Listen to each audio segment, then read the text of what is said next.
everybody. Welcome back to Born Again to Live. It is a thankful Thursday. Eric, I'm going to put you on the spot here. What are you thankful for today? Everything but my health. I've been sick for a little bit there, and to be healthy again, it's nice. Yes, welcome back. And my medication, I'm going to say this in a way not to make people think I'm crazy. When I started getting sick, the first thing I did was pray. And I prayed, and I cast out the evil that is, because when we're saved and made whole, we're a perfect representation of God, which there is no sickness, no evil in that. So I figured that the sickness was Satan trying to combat something. So I cast out Satan. In the midst of my bed at 3 a.m., I'm praying in the name of Jesus Christ of Nazareth, you be gone, sickness. And I took no medicine other than ibuprofen to keep my fever down. Yeah. I would get to 103, 104 temperatures. And I'm like, all right, time to take some ibuprofen and cool off a little bit here. I was like, God, you're going to do this. God, you're going to handle this. And when it finished up, I'm like, all right, thank you.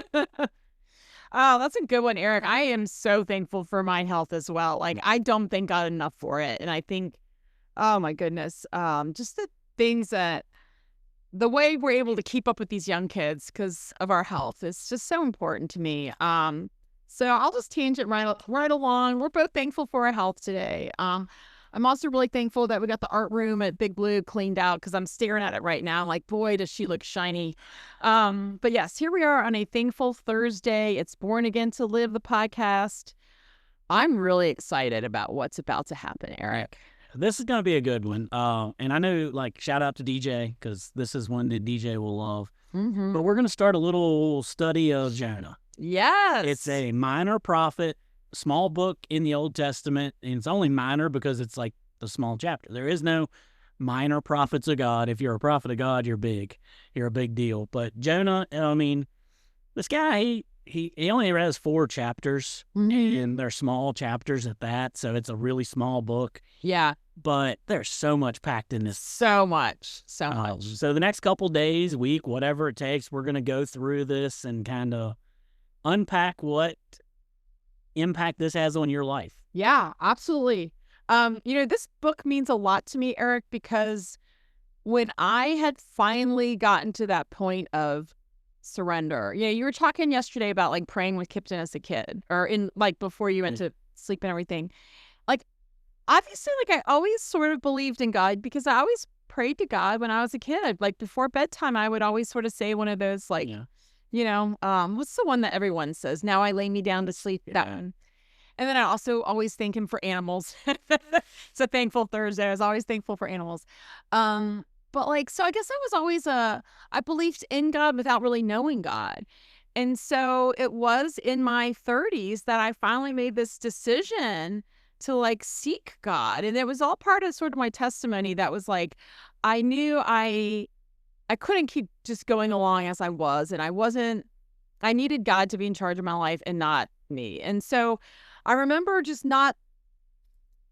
I think I talked about it on episode 3 where I clearly heard God say, you need to put me first in your life. And I remember at the time just being blown away as to what that looked like. Well, what do you mean? I hear what you're saying, God, but how on earth do I do that? And so it probably wasn't much more than a week later, I bumped into one of my friends, or she called, and anyway, she was going to go to a Bible study, and I was like, oh my gosh, maybe that's what I need. And so I was I want in on that. So anyway, I signed up to do this ladies' Bible study at her church, and would you believe, Eric, the very first study we did was Jonah. And this is one by Priscilla Shire. And I love the subtext of the study, navigating a life interrupted. Yeah. And so, yes, Jonah is all about this unexpected interruption. So this whole story, this study, and I'm going to be kind of going through this book with all of my old notes on it as we go through the study of Jonah. So I am super jazzed. All right, where do you want to start? All right, let's start with just reading the first, 3 chapters. All right. First 3 verses there. First 3 verses. Okay. Wouldn't you know my here we go. So Jonah 1:1. My subheading says Jonah flees from the Lord. Spoiler. The word of the Lord came to Jonah, son of, ooh, we didn't talk about this, Amittai? Sounds good to me. Okay. The word of the Lord came to Jonah, son of Amittai. Go to the great city of Nineveh and preach against it, because its wickedness has come up before me. But Jonah ran away from the Lord and headed for Tarshish. He went down to Joppa, where he found a ship bound for that port. After paying the fare, he went aboard and sailed for Tarshish to flee from the Lord. Yeah, there's a lot in those first three verses. Good grief. Number one, the first thing is that Jonah gets a calling from God. Yeah. I mean, just as simple as the word came to Jonah. Like, yes. Have you ever watched any of the Sight and Sound shows? I have not. Like, that's going to be on my mini bucket list. Jonah was one of them. Yes. On TV. Yeah. And they depict, like, Jonah just sitting in a study or reading scrolls, and all of a sudden, like, go to Nineveh. And it's like, so he's like, what's that sound? And well, it's God. And yeah. Can you imagine, like, those early prophets or anybody really, when God would speak the way, like, if it was vocal, right? Like, go to Nineveh. Like, who's talking to me? I'm not going to Nineveh. Well, I mean, that definitely sounds like something I would say, because as we all know, I am a Martha and I got stuff to do. And you want to talk about a life interrupted. If I think I'm like, okay, I've got camp in 2 weeks, we've got this big blue thing. Like, I feel like I'm doing God's word. I'm in prayer. I'm doing my Lent stuff. I'm doing all the stuff that I think God needs me to do and that I need to do. And then all of a sudden he just throws a curveball right at you. Wait, I have to do what? Yeah. All right. So let's talk about Nineveh, because that's important. Let's talk about Nineveh. All right. So Nineveh is the capital of Babylonia. Aha. And the Babylon people, or Babylonians, were like the most brutal, worst people in the world. Like, they were the originators of torment and terror. Okay. These were awful people. And at the time, they were invading everybody all the time. And we read about the time Jonah would have been there, they were always invading Israel. But they haven't taken him into exile yet. But they were always invading. Yeah. And so, like, you got to think, like, Jonah's grown up his entire life probably hating these people. Yes. Probably the backstory would be, like, you never know. Like, he could have lost family members to these people, anything. Mm-hmm. And so these people are, like, the worst of the worst. If you're thinking, like, today's society, like, what's going on in Nigeria. Yeah. With the Christians, right? Yes. That right now, those are the worst of the worst. They're killing like 6 people a day, cleansing just for being a Christian. Right. Just for being a Christian, they're killing 6 a day. So that's what Nineveh was, is they are purging the world with this torment and nastiness, and they worship every god under that they can think of or come up with or manufacture. They're worshiping and sacrificing, and they've got child sacrifice and just terrible temple prostitutes. Yes, the all works, like everything. And so he gets this call, and it's simple: go to Nineveh and preach about me. It's like, no. Yeah. Number one, he has to be scared. Yes. Like, I would be terrified if he's like, go down to the Congo or wherever. Yeah. Go to these places and preach my gospel. Like, I would be scared. Right. So I know Jonah has to be scared. He's a human. That's what happens to us humans. We get scared. Yes. Yeah. Nobody. Yeah. He knows nobody wants to hear what I have to say. I mean, it's similar as going into your own high school saying, "Hey guys, I'm going to tell you about Jesus." Like, are you going to get kicked in the gut, or someone be like, "Oh, great. What do you have to say?" Like, yeah, I'm sure it was terrifying. And I'm sure for Jonah being he's probably thinking, I thought I was here to talk to my people. Like, why are you sending me off to these people that don't love you, that don't revere you, God? Like, man, is that like not a picture of today? Yeah, and so that was going to be my thing, that God at that time was contained to one country. Yeah. Right? Israel. That was God's people. That's right. And so when he says go to Nineveh, who's not a nation of God. And so that's why I believe that Jonah packed up his stuff and ran away, because he thought, well, God's only in this country, so he can't tell me to go if I leave. Yeah. And so he just goes, I'm going to go to Tarshish, which is not a God-fearing area. Like, he's like, I'm going to go the opposite direction. So basically, like, if you look at a map where Jonah is, and let's put him in the center, Nineveh would have been as far right as you can go, and Tarshish is as far left as you can go. Yeah. And that's what he was doing. He was just putting distance between him and the place. Like, Absolutely. just go. But that was, I think, Jonah's thinking is just simply, God's not in these two places, so I'm going to get away from where God is, and he won't tell me this again. Well, it's definitely a much better excuse. Well, gosh, that's a really far distance, Lord. But hey, as we like to say, it ain't Rome. Yeah. Or maybe we need to start saying it ain't Nineveh. It ain't Nineveh. Yeah. Now, I have in my Bible study, I do love this little fun fact. It says Jonah was the only prophet who received instructions from God and ran from what he was told to do. Like, when you think about it, everyone else did, Elijah at the, with the prophets of Baal, like, he did what he was supposed to do. Like, he prayed for the rain and then he prayed for the fire. Like, as crazy as sometimes these words of God sounded, like, all the prophets knew that they were just voice boxes for God. And here you've got Jonah being like, yeah, not doing that. All right. So where do we go from here? All right, let's read 4 through 11, I guess. 4 through 11. All right. You sure you don't want to read it, Aaron? I'll give you the grace to do this. You're so kind. All right. So then the Lord sent a great wind on the sea, and such a violent storm arose, the ship threatened to break up. All the sailors were afraid, and each cried out to his own God, and they threw the cargo into the sea to lighten the ship. But Jonah had gone below deck, where he lay down and fell into a deep sleep. I love that he's able to take a nap during this, but I digress. Okay. The captain went to him and said, "How can you sleep? Get up and call on your God. Maybe he will take notice of us so that we will not perish." Then the sailors said to each other, "Come, let us cast lots to find out who is responsible for this calamity." They cast lots, and the lot fell on Jonah. So they asked him, "Tell us, who is responsible for making all this trouble for us? What kind of work do you do? Where do you come from? What is your country? From what people are you?" He answered, "I am a Hebrew, and I worship the Lord, the God of heaven, who made the sea and dry land." This terrified them, and they asked, "What have you done?" They knew he was running away from the Lord because he had already told them so.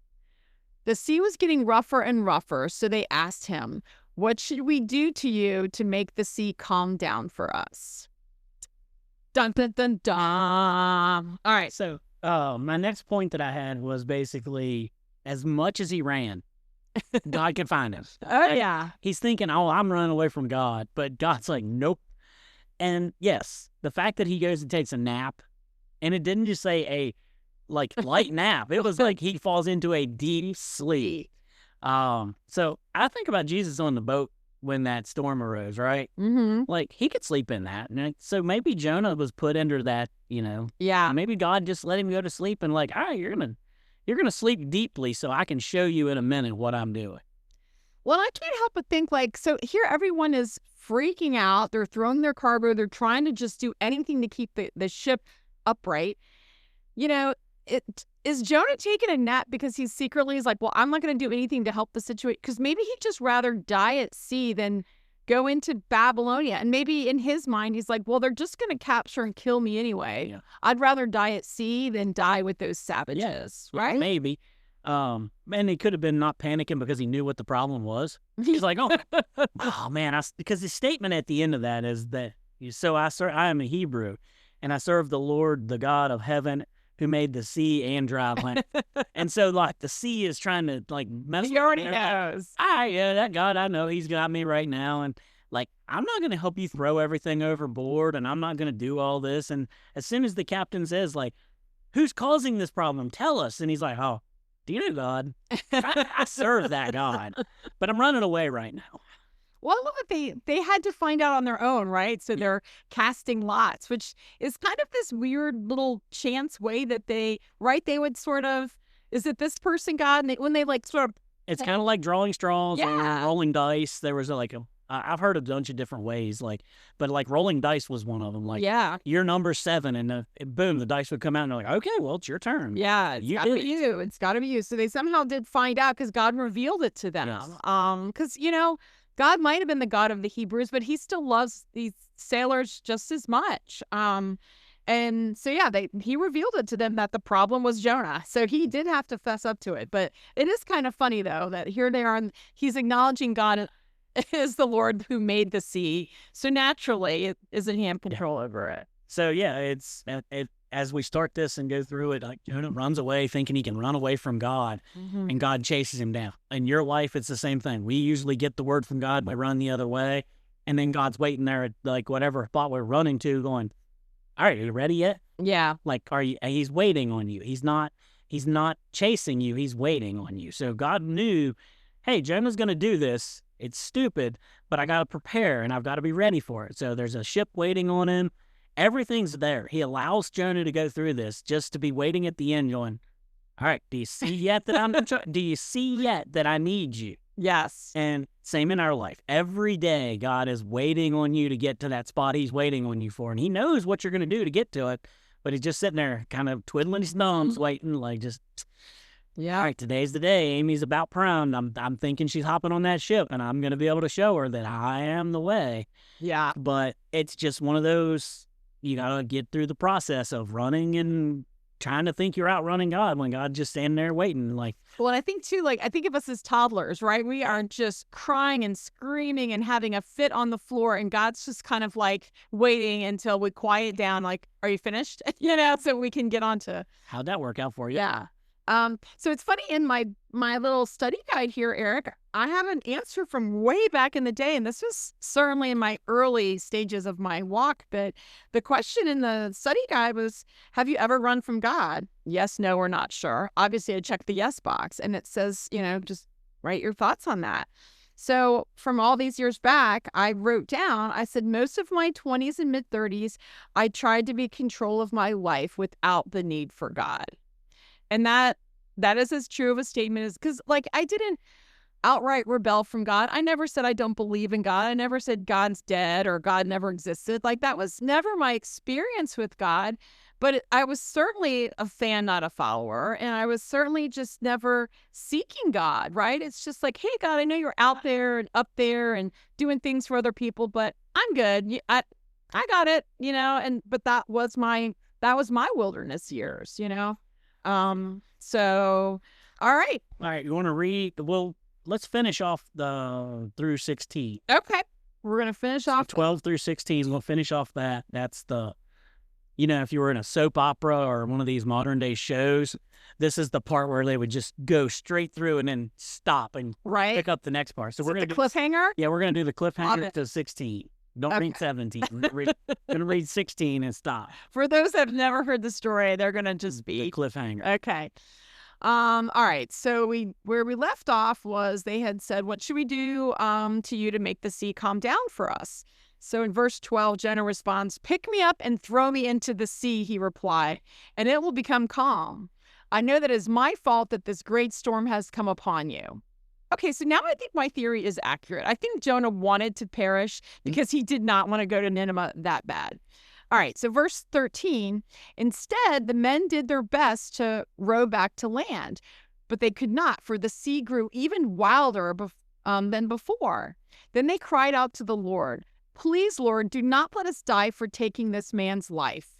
Now, I love that they've also just acknowledged the Lord. As you say earlier, they were praying to their own gods. Now they're praying to the God. Right? Like, they have figured something out.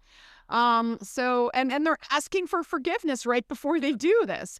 They said, do not hold us accountable for killing an innocent man, for you, Lord, have done as you please. Then they took Jonah and threw him overboard, and the raging sea grew calm. And the men greatly feared the Lord, and they offered a sacrifice to the Lord and made vows to him. All right, so here we are. Jonah has been cast into the sea, and the ocean is now calm. See, and in the midst of a major storm in your life, people who don't know God, you can just say, have you met Jesus? I mean, that's what Jonah did here in a simplicity of the form. Think about it. He's in this storm of life. He's like, oh, man, God, you chased me down. You're going to kill all these people because you want me to go to Nineveh. You're going to do all this. And they're like, who's causing this problem? He's like, Have you met Jesus?